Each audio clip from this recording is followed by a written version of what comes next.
Oh boy, hit him with a 4 like Auston Matthews. How about hit him with a trade like Auston Matthews? Because today we are diving into what Nick Kypreos went out there and spoke about in regards to AM34 and his future. Will it stay in Toronto? Should it be elsewhere? Auston Matthews is 28 years old, 6'3", 216, left-handed guy, a franchise-defining player for the Toronto Maple Leafs, making $13.25 million a year till the end of 2028. Matthews was a pioneer in the new form of contract signings for these new-tier NHL superstars. Fresh off the ELC, instead of signing a long-term 8-year deal worth a reasonably high dollar amount, Auston Matthews signed a 5-year, $11.6 million bridge deal, which took him up until his 20-something-year-old prime years, which allowed him to get another contract, also medium-term, with an even higher cap hit than before. Instead of going 8 years long-term, Matthews said middle tier, whilst improving the AAV. Why? Because he can.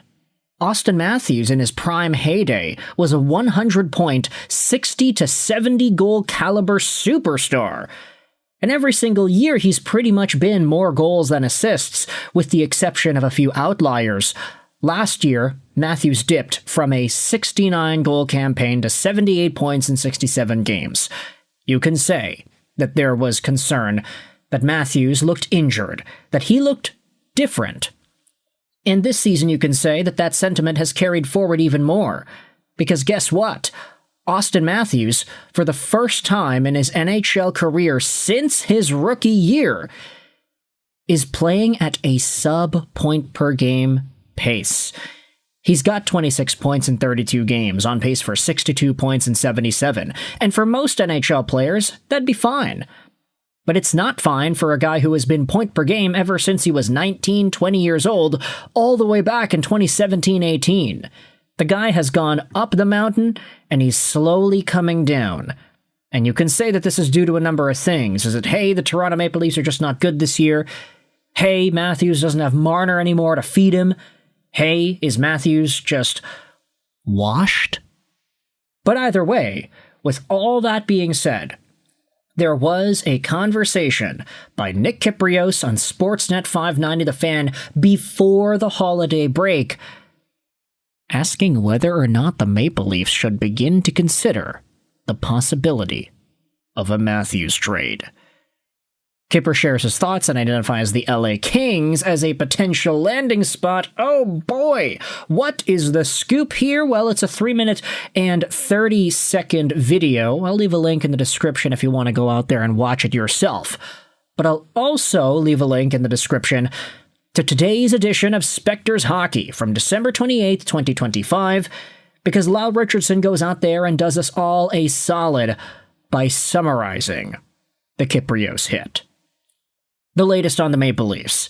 On December 22nd, Sportsnet's Nick Kypreos said he believed that the Toronto Maple Leafs could talk with Auston Matthews next summer about a possible trade.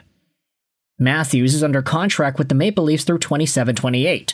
Kypreos acknowledged that Matthews' no-movement clause means it would be a joint effort between the player and management to find a suitable destination if one side or the other believes it's time for a change. Kypreos felt that this would also be a move that occurs in the summer rather than during the season. Despite the recent drop-off in Matthews' performance, Kypreos does not think that it's permanent. He suggested that other clubs could share that view, speculating the LA Kings could see the Maple Leaf center as a replacement for the retiring Anze Kopitar. Spector's note goes out there and provides some more context. The Kings would undoubtedly be interested in Matthews if he became available next summer, and they have the cap space to absorb his $13.25 million average AAV. However, the Kings could lack the assets the Leafs would want in return. They'd want a good young center as part of the deal, meaning they will likely ask for Quinton Byfield. They'll also want a first-round pick and a couple of other pieces as well. The Kings wouldn't be the only club getting into the bidding. Unless they're willing to include Byfield, they might not win a bidding war over other teams that Matthews might consider acceptable trade destinations. So that is quite the scoop now, isn't it? An Auston Matthews trade to LA, with Anze Kopitar leaving, Matthews coming in. It would be the second time that the LA Kings would acquire one of the best players in the league in some sort of a blockbuster unexpected trade. Of course, the first one being... I was thinking of a clever joke to make there. Nikita Scherbak, I guess. Totally not Mr. Wayne from the 80s Oilers. But Auston Matthews is a guy whom you could definitely say he might need a change of scenery. He might be in a spot where the pressure is on in Toronto. We've all known this for a while, but the Maple Leafs don't really do too well in the Stanley Cup Playoffs. And Auston Matthews, despite the fact that he has actually been one of the better producers for Toronto, especially when you compare him to cough cough Mitch Marner, the fact is, Auston Matthews is one of these players that unfortunately has not been able to put the team on his back and wins from nothing.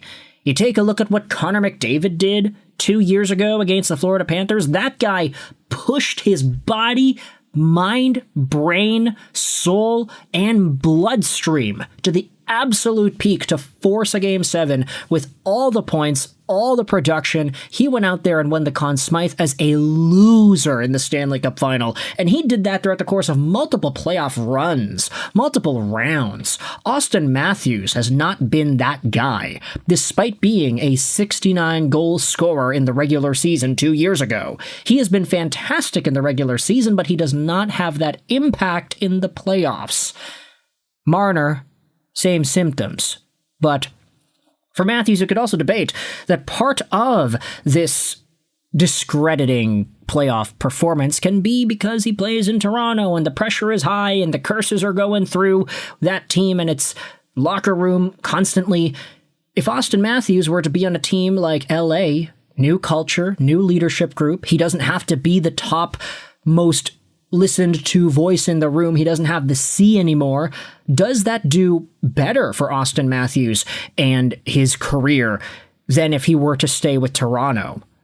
This is why Nick Kypreos is even bringing this up. Like, hey, if the Leafs are thinking that Matthews could use a change of scenery, that they could move on from this guy, especially if the Maple Leafs stay near the bottom of the NHL standings, which it's kind of weird to go out there and say, but yeah, the Maple Leafs are last place in the Atlantic.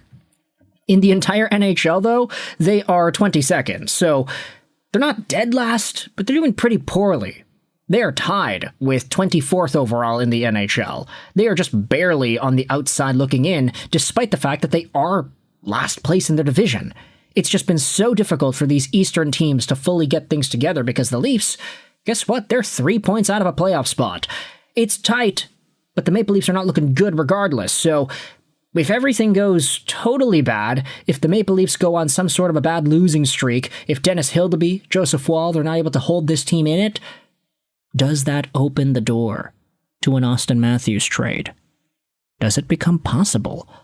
Let me know your thoughts in the comment section below. We'll leave links in the description to both the article and the video that show off Kypreos' thoughts on the matter. But I hope you enjoyed this video. And bye.